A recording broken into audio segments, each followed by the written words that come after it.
Hello and welcome to Andy's FPL Apprentice. My name's Andy, and on this channel I'm going to be looking to help my good friend and FPL novice Will through the 2022-23 season. So first of all, thanks for joining me, Will. No worries. On this video we're going to go through our Game Week 1 first drafts. So I'll take you through mine and you can tell me what your thoughts are on it.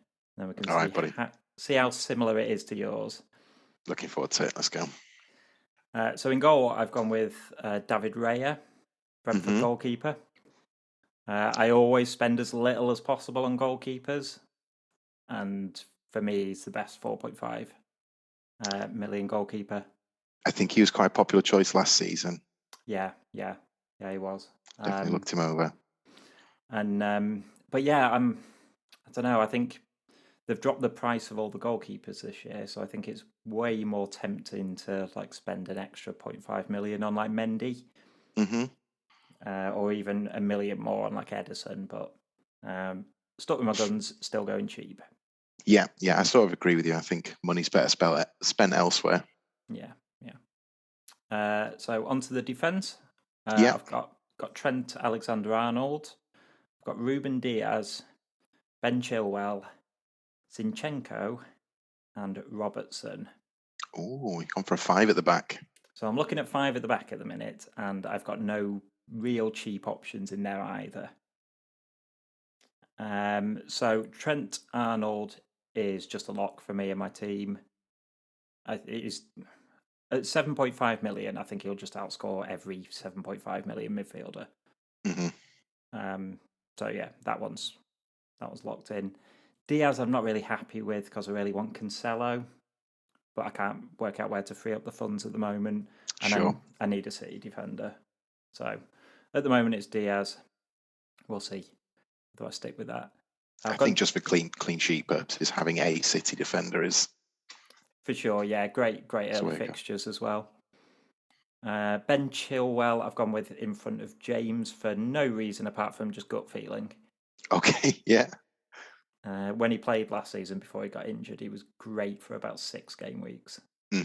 Don't know that he'll keep that up, but necessarily do it now. But I think they're both great picks. Essentially, I might change on to James, but I don't know. Maybe pre-season will give me a way to go. Yeah, good shout.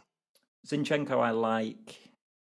He's still showing as a City player on the FPL website, but it's done to Arsenal. Yeah. And I think he'll play midfield, which is why I think he's a good pick. I might be wrong on that, but I think he'll play. I think he'll play in front of Xhaka basically, and play as an 8. All right, yeah, that's an interesting call. And Robertson, I don't think there's a massive difference between Robertson and Trent. I just think Trent's ceiling's probably a little bit higher. I'm pretty pleased that I found a team that gets both of them in. And then moving on to the midfield, Salah, won't say too much about, just being the top scorer in FPL for the last 4 years or whatever it is. So that's a lock. He's happening. Absolutely. He'll be my Game Week 1 captain. Then I've gone for Mason Mount and Martinelli. All right. Mount, I just think it's a toss-up between all the 8 million midfielders. Yeah, definitely. They're all so good. I really like Diaz as well from Liverpool, but I've got my 3 Liverpool players in there. So yeah. And the City boys, I'm not quite sure which ones are going to start. So if there was an injury to one of Mahrez or Foden, I'd probably go for the other one. But I think if they're both fit with Grealish as well, I'm not sure which one's going to play. A bit of a toss of a coin, yeah. Yeah, and Martinelli I think is good value. If they don't sign another 6 million...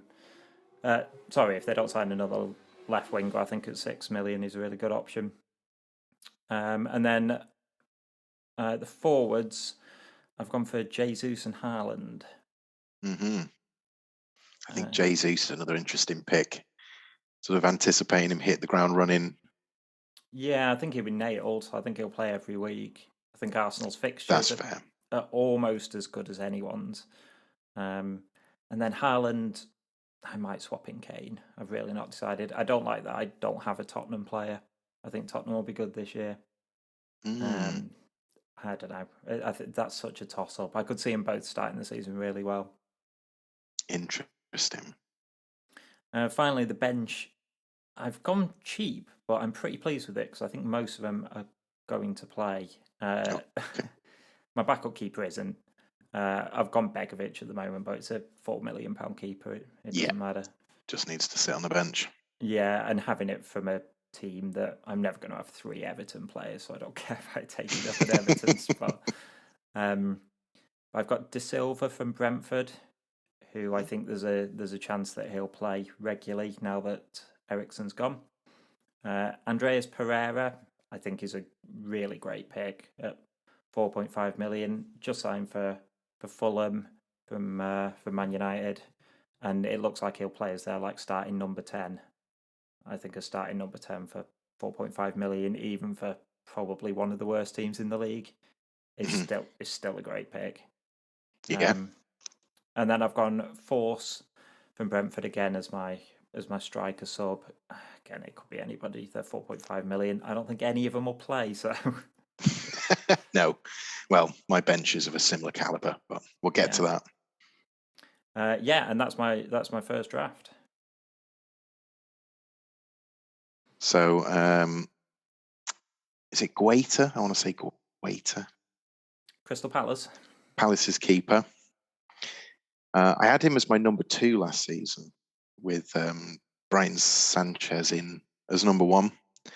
And I can't quite remember why, but I subbed him in for the last 3 or 4 games of the season last year, and the points that he picked up helped me get back into the top 10 at the very end of the season.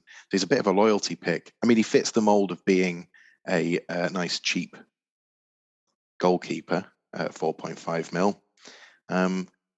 And I've also just got a little feeling that Palace might have a good season this year. I think they had a half decent season last year, and I think that Paddy V is a good manager. He knows what he's doing. Good old Paddy V. Good old Pad.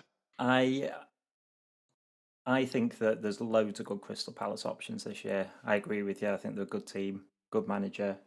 I think attacking players, Elise as a defensively as well. They're solid. They don't concede a massive amount of goals. I don't like Guaya as a pick, and it's for 2 reasons. Hit me.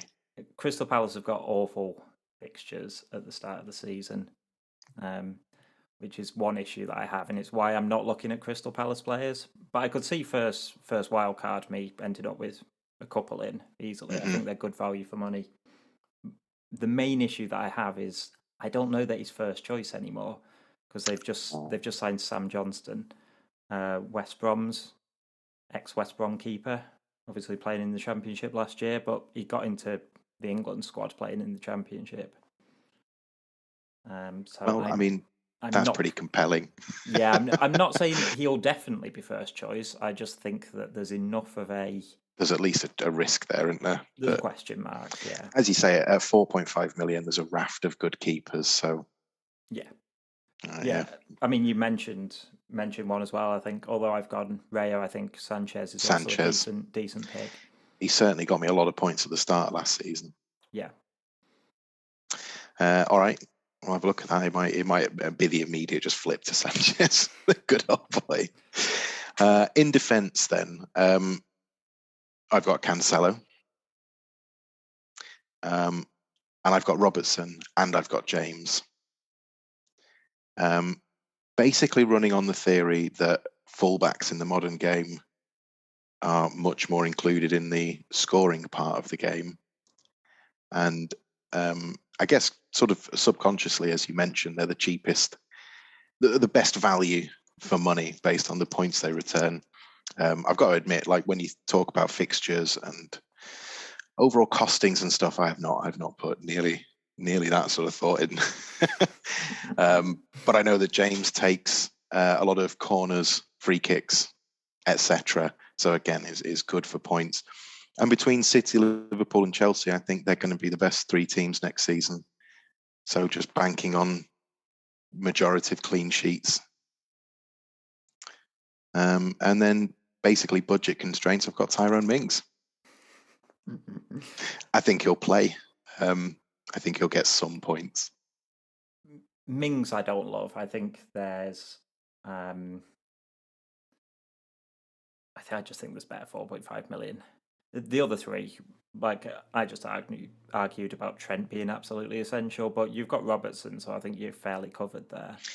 The only thing that drew me to Robertson was 500,000. Yeah, get that for sure. I think Robertson just free that budget. I think Robertson was the highest point scorer in the second half of the season. Like That's outscored Trent last season for the second half, not overall. So yeah, good option. I wish I had Cancelo in. I'm probably going to try and find a way to get him in. And yeah, you've got James. I went Chilwell, but toss up. Yeah, because he's running at 7 million, isn't he, Cancelo? So it's it's a steep boy. Yeah, it's a million less for me to have Diaz. I might try and make a sacrifice somewhere else so I can upgrade that one. Well, where you've gone 5 along the back, I've gone 5 across the middle.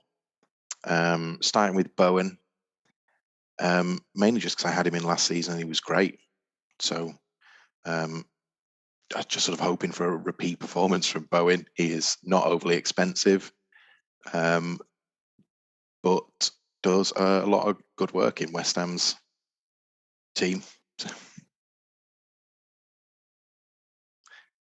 yeah, Bowen is just basically straight from last year. I'm not going to run him in the order that they sit in the team because the choices weren't made in that order. I've got Kevin De Bruyne, sort of instead of Salah. I too had Salah last season, but I just felt like taking a risk and maybe going for somebody who at least some people in the team won't have picked. Yeah, I can see that.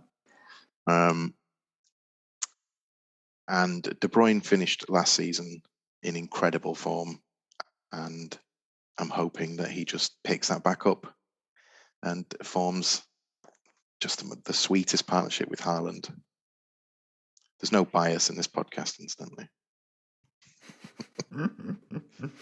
I've then got Mason Mount. Again, for similar reasons that you described having Mason Mount. He is 8 million and pretty decent. Maddison, who, again, I think I basically put in from a budgetary standpoint. I think Leicester do, all right, mostly in seasons, and scoring goals tends to not be their problem. So I thought for 8 million, he was a decent enough addition. And finally, Declan Rice, because he's 5 million. So he was definitely a budgetary choice. Yeah, Rice. So there is other £8 million players I prefer over Maddison and possibly over Bowen as well at 500,000 more. But there isn't that much in it. Like I'm just, they're not bad picks at all. Bowen in particular, I don't think many people are looking at. It's a bit of a shame that he's 500,000 more than all of those good £8 million players. I think if he was just 500,000 less, he'd be in loads of people's teams. But more value. Yeah, but he was so good last year that 8.5 million isn't a bad price at all. That's what I'm hoping. Rice, I just don't like because he's a defensive midfielder essentially. Like he does get forward a little bit, and he will. Like he's taken the odd penalty before for West Ham. He does get the odd goal from corners, but he's not for 5 million. He's not an attacking enough player for me, I think. And if he was 4.5 and he was sat on your bench and he was playing every week, it'd be great. But I just think that maybe money can be saved elsewhere to just upgrade Rice to someone who's more attacking. Like I think that's it. Money'd have to come from somewhere else. Yeah, someone like Neto, for example, from Wolves, is £500,000 more and is like an attacking winger for them.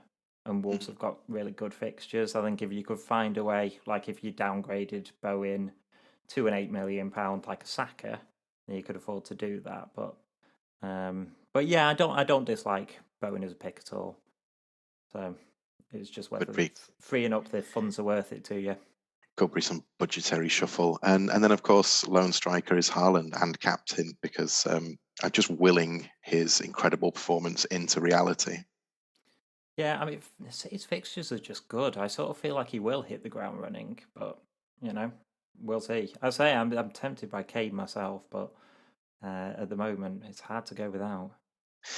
So then across the bench is I've got Forster, which again he's a 4 million keeper. 4 million keeper who's not going to play. He's not going to play. Yeah, perfect bench. Fits into that category. I have Anderson and Greenwood, who I think Anderson. I don't think he played much last season, did he? What did he get? Yeah, I think he played fair chunk, didn't he? Crystal Palace. Yes, sorry. Yeah, I'm thinking of Greenwood, who I think is the youth. Yeah.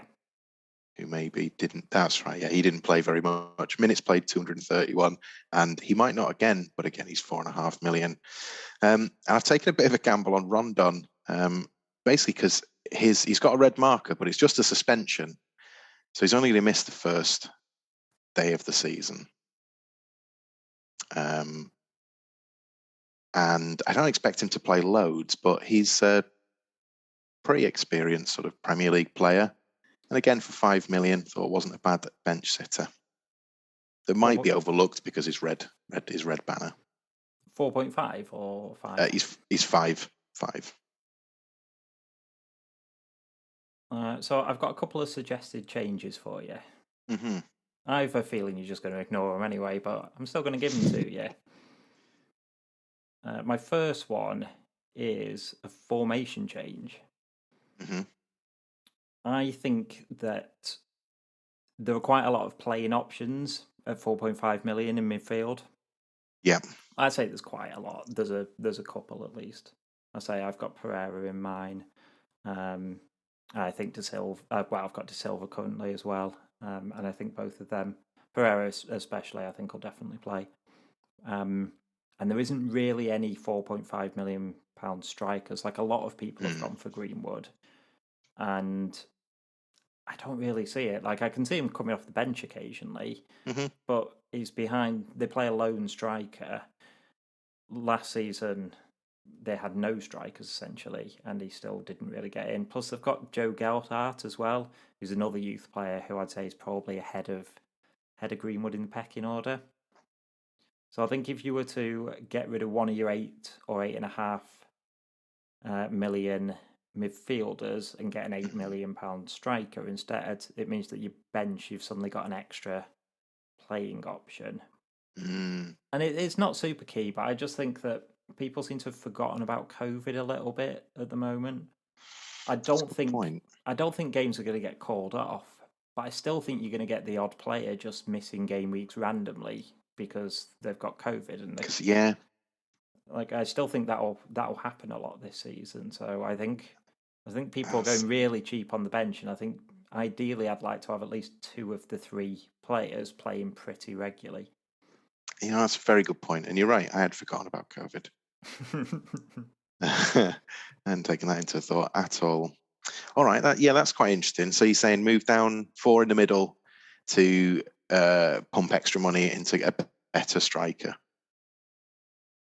My second potential change for you, we've already kind of covered. It's the goalkeeper. Mm-hmm. I mean, that you lay out an incredibly compelling argument there, which I simply don't know if he's going to get picked. So because I didn't want to just try and change your team to my team, I put Sanchez as the suggested change. I really like Raya. Like he's going to probably be It'll certainly be my starting keeper if I go for a 4.5. But I think Sanchez is a decent signing as well. And Brighton are just a good team. I like Brighton. Yeah. They don't concede a ton of goals. I think because they defend well, there tend to be a lot of shots from distance, so he gets quite a lot of like save points, even though they're not massively like threatening shots. So Yeah, I like Sanchez as well as an option. I think that one definitely makes sense to me. I can roll with that one. And one final change, and I've saved the most controversial one for last. Now I've put it as Kevin De Bruyne to Son. Interesting. But it could easily be Haaland to Harry Kane. Or you could try and get Salah in, but these are the choices you have. It's essentially that. So you've got two premium players really in your team, and if you're going to captain a premium player each week, which I'd recommend that you do, yeah, definitely, you've got two from the same team, and that's my only option. My only issue. Like I can definitely see Kev starting the season superbly well. Like he scored 2 goals the other night in City's first friendly. He finished the season really well. It's not that he's a bad option. I think he's a great option. But, like, for example, take the first game week. If you look at the fixtures, like Tottenham have got Southampton at home, great fixture. Liverpool have got Fulham away, great fixture. City have got West Ham at home. West Ham away, kind of tough fixture. Yeah.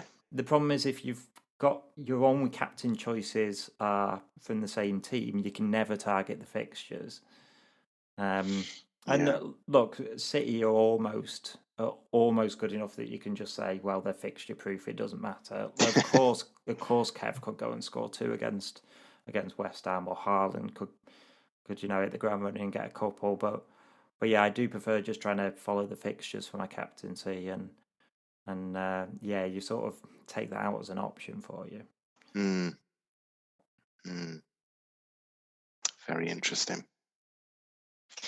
That one feels like one perhaps to take on board. The dual team thing, again, not an area I'd considered, but it makes sense to me.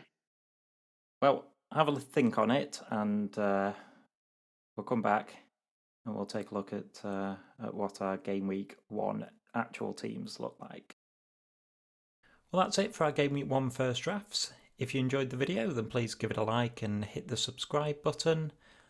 Thanks for watching, and we'll see you on another video.